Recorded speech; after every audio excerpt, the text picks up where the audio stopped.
30,000 পাউন্ডের 14টি bunker buster বোমা, 30টির মতো টমাহক মিসাইল, আনুমানিক 75টি প্রিসিশন গাইডেড উইপন। এত সব ধ্বংসাত্মক অস্ত্র ব্যবহার করেও ইরানের কতটা ক্ষতি করতে পারল যুক্তরাষ্ট্র? স্বয়ং মার্কিন গোয়েন্দা তথ্যই বলছে ইরানের পারমাণবিক স্থাপনার তেমন কোনো ক্ষতিই হয়নি।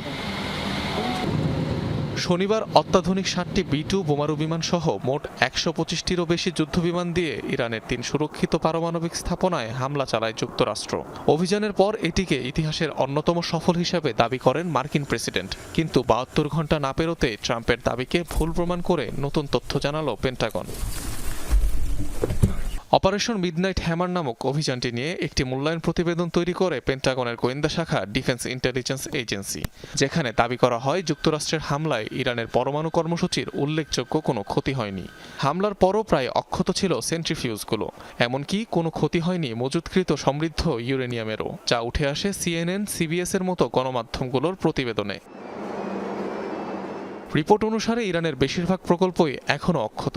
তেমন কোনো ক্ষতি হয়নি ভূগর্ভস্থ স্থাপনার, শুধু স্থলভাগের অবকাঠামোই ধ্বংস হয়েছে হামলায়, আর তাতে বড়জোর মাস দুয়েক পিছিয়ে যেতে পারে কর্মসূচির গতি। কিন্তু গণমাধ্যমগুলোর দাবি অস্বীকার করেছে হোয়াইট হাউস। ইরানের পরমাণু কেন্দ্রগুলো পুরোপুরি ধ্বংস হয়ে গেছে।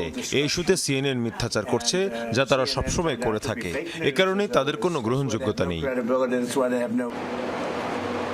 এর আগে প্রায় 400 কেজি 60% সমৃদ্ধ ইউরেনিয়াম সরিয়ে নেয় ইরান, যার হদিস পায়নি জাতিসংঘের আণবিক শক্তি সংস্থা।